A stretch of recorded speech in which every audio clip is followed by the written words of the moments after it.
Ok, comme promis, on va commencer par coder, comme je l'ai dit. Donc, on va commencer par coder. Mais avant tout, les amis, je vais d'abord vous présenter les interfaces des différents éditeurs sur Windows dont je vous ai parlé. Parce que moi, je travaille sur Windows. Voilà. Voici bloc-notes, vous voyez. C'est blanc et vous voyez tout ce qu'on va écrire ici comme, tout ce qu'on va écrire ici comme code. Ça serait toujours en noir, hein, vous voyez. Ça serait toujours en noir. Ça serait toujours en noir. Je l'écris, je fais tout là, c'est toujours en noir. Donc, en fait, ça n'encourage pas, quoi. Bon, je ne veux pas enregistrer. Voilà. Je ne veux pas enregistrer, ça n'encourage pas. Donc, moi, franchement, je ne vous conseille pas ça. Mais si vous n'avez pas encore trouvé à télécharger les deux autres ou bien un d'entre les deux là, vous pouvez commencer par utiliser ça d'abord.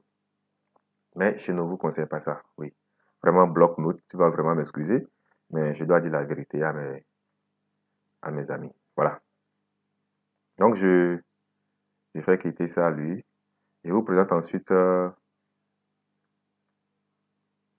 Notepad++. Vous voyez, lui, c'est blanc toujours, mais l'interface est un peu différente et c'est de couleur quand même un peu. C'est enrichissant. Ça nourrit les yeux, c'est déjà bon. Ensuite, je vous présente l'interface. Non, c'est pas lui d'abord. Je vous présente et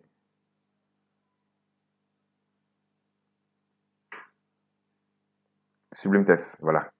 Je vous présente Sublime Test qui est ici, quoi, c'est ce que moi j'utilise plus, quoi. Donc, moi, j'aime ça. C'est ça que j'utilise. Et je vous dirai plus tard les raisons pour lesquelles j'ai opté utiliser Sublime Test. Mais néanmoins, je vais vous présenter le boss, que c'est ça la plupart des développeurs utilisent maintenant. C'est Sublime et Visual Code. C'est ça, j'utilise plus, c'est pas mal. C'est bon quand même. Moi, je l'utilise pour une seule raison. Je l'utilise pour une seule raison. Donc, si je viens, je finis d'utiliser ça, je retourne là-bas sur Sublime Test là-bas. Donc, j'ai pour les raisons pour lesquelles j'utilise. Je vous dirai ça aussi plus tard. Voilà. Donc, on viendra ici, on va. Voilà, on ne trouve pas ça. C'était une page que j'avais créée avant. Voilà. Donc, on va revenir pour créer ici notre dossier. Regardez, notre dossier, il est vide. Donc, on viendra créer un dossier. Un fichier plutôt. Donc, je fais CTRL N. Voilà, j'enregistre. Je dis page première, oui, attention. Page.html. Voilà, c'est enregistré. Maintenant, je commence par vous donner les importances de Sublime Test directement. Regardez, si je fais comme ça, on va écrire la structure minimale d'une page HTML. Mais Sublime Test, quant à lui, il nous propose ça directement. Regardez, HT, il me propose ça directement. Je fais comme ça, il m'écrit ça déjà. Donc, j'écris sur moi, je commence directement. Hein. Première, excusez-moi, j'avais mis l'autre clavier. Première page. Voilà, j'enregistre ça. Et vous allez voir, j'enlève lui d'abord. J'enlève lui d'abord. J'enregistre. Je vais au niveau de notre fichier vide là. Regardez. J'ouvre maintenant. On va prendre le navigateur un peu. Voilà, il ne montre rien. Et ici, il écrit page HTML. Donc, à défaut, il prend le nom du fichier. Maintenant, si on avait mis ici le titre, regardez, j'enregistre. Vous voyez, ça écrit première page. Donc, c'est important, ça donne l'information sur la page. Voilà. Donc, c'était pas mal d'écrire ça. C'est très important d'écrire ça plutôt. C'est très important. Maintenant, on va commencer par présenter les grandes lignes pour pouvoir éditer. Donc, bien faire le contenu de son site. Maintenant, il faut d'abord les titres. Parce qu'à chaque fois que vous écrivez quelque chose, vous devez donner un titre par rapport à ça. Peut-être un article et autre, vous donnez un titre. Alors, pour écrire les titres, on a des éléments déjà spécialisés pour ça. On a des H. Donc, je suis écrit, c'est ça ici, sur le H1, H2, H3, H4, H5, H6. Donc, je sélectionne H1 d'abord. Regardez, H1, lui, il est là. Je le prends, j'écris grand. Grand. Excusez-moi. Grand, voilà. Donc, si j'enregistre, je l'enregistre quand même. Ça écrit grand. Alors, moi, je mets ici trop grand. Trop grand. Voilà, si je viens, regardez la puissance du simultest encore. Hein. Je mets ça. Je mets ici H2. H2. Je vais dire grand maintenant ici. Donc grand. Donc lui, vous voyez, non, au fait, c'est pas la puissance c'est pas et simultest qui a fait que c'est comme ça, hein, que lui est plus grand que lui. Hein. Donc c'est les éléments qui sont définis comme ça. Je parle de la puissance du simultest, du fait que j'écris à deux endroits au même moment. Regardez encore. Je viens en bas, je vais ça là. Regardez, je clique là, je clique ici. Je clique 3 là. J'enregistre. Bon, pas clique là. Maintenant, je vais regarder. Donc, au fur et à mesure, ça devient plus petit. Donc, je vais ici moyen. Voilà. Donc, je vais écrire les trois autres. Je vais écrire les trois autres. CTRL C, CTRL V, CTRL V, CTRL V. Donc, je mets ici. Non. Je mets ici, voilà. Je mets ici 4. Et je mets ici 5. C'est bon. Et je mets ici 6. Oh, CTRL Z. Je mets H6. Voilà. Maintenant, ici, il dit trop petit. Ça, c'est trop petit. Vous allez voir ça maintenant. Vous allez voir ça maintenant. Ici, c'est plus petit. Il dit plus petit. Plus petit. Ici, c'est petit. Ouais. Petit. Et ici, je vais mettre petit. Voilà. J'ai enregistré ça. Vous voyez, au fur et à mesure que je mets les H1 de façon croissante, ça devient plus petit. Donc, c'est comme ça que vous pouvez organiser votre contenu. Donc, si vous voyez que votre premier, vous voyez que votre premier article là, vous voulez parler de quelque chose de très important, vous mettez le H1 pour commencer par écrire dedans. Et pour commencer par écrire, on utilise, comment dit-on, l'élément P qui permet d'écrire des paragraphes. Voilà, je mets P, voilà. Donc, je mets ici salut. Salut, salut les amis, salut les amis. On code déjà, on code, on code, on code déjà à notre rythme sur élève code. Donc, vous voyez, si j'enregistre ça, vous voyez, ça m'écrit ça me fait un paragraphe là. Donc, je vais enlever ceci d'abord. Donc, gardez ça que plus c'est décroissant, plus c'est croissant plutôt, plus l'indice des H sont croissants, plus ça devient plus, plus petit. Donc, j'enlève ceci d'abord. H, ceux-là, je peux les enlever comme vous les maîtrisez. Voilà. Donc, ici, voilà, je vais dupliquer ceci. Je vais dupliquer ça.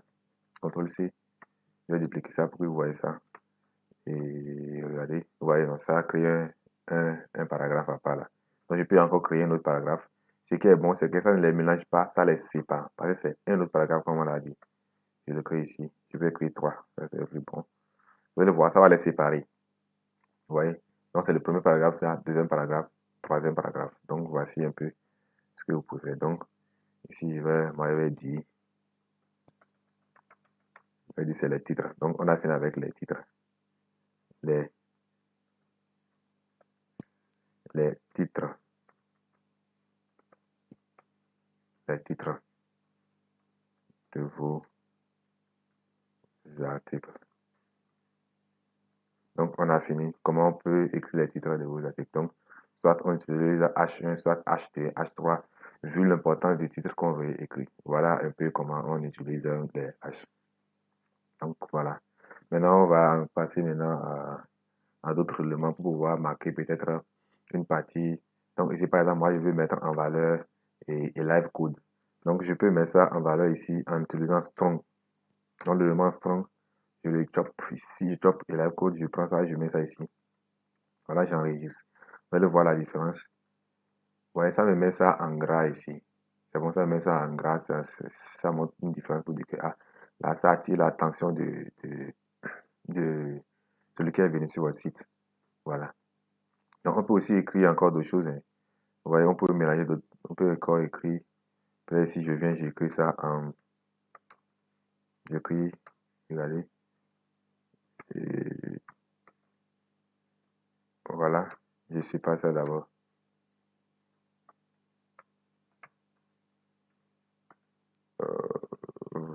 Voilà, je le prends toujours. Parce que je ne veux pas trop me déranger, je viens ici, voilà, voilà, j'enregistre ça. Donc ici, c'est pour mettre ça en écriture en fatigue, quoi. Regardez, regardez ici. Donc c'est ça qui est ici, en fatigue. Ça le fait coucher un peu comme ça, hein, c'est pas mal quand même. On peut mélanger les deux. Je vais le faire d'ailleurs. CTRL C. J'amène ça ici. Je vais mettre ça en strong et je vais encore l'écrire en emphatique. Voilà ça ici.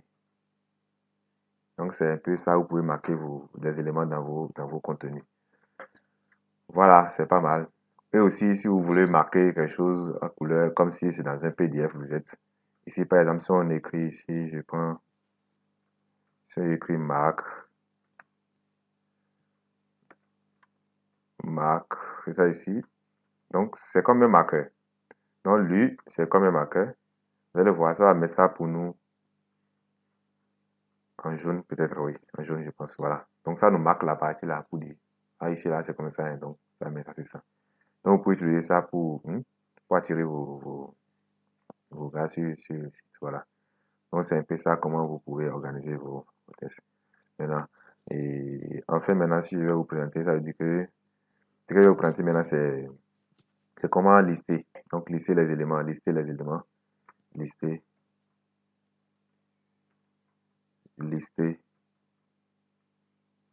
lister, voilà, lister vos éléments. Donc, ici, si vous voulez lister vos éléments, on utilise l'élément U, L, là, c'est là ça.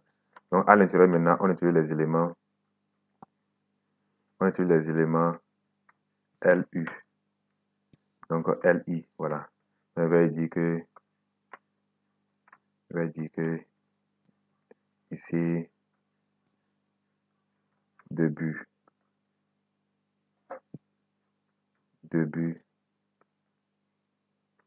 ça c'est le début,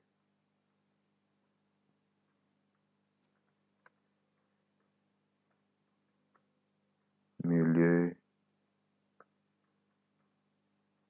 fin. Donc si on le fait, je le fais maintenant. Voilà, ça nous liste les éléments là. Donc ici, c'est une liste, on va dire que c'est une liste désordonnée. Donc ça nous écrit ça directement pour des faits qu'on a écrit. Donc si on voulait que ça soit ordonné, ça nous écrit 1, 2, 3 et autres. Donc on va devoir ici, là où on a mis, et là on a mis LI, là on va mettre simplement, vous allez voir, la puissance, on va mettre OL et c'est fini. Je mets ici, oui, oui, oui, oui, oui. Je vais mettre OL. Donc, j'enregistre. Regardez. Donc, ça met 1, 2. Voilà, ça met. Je pense que j'ai mal écrit ça. Oui, ça doit mettre 1, 2, 3. Voilà.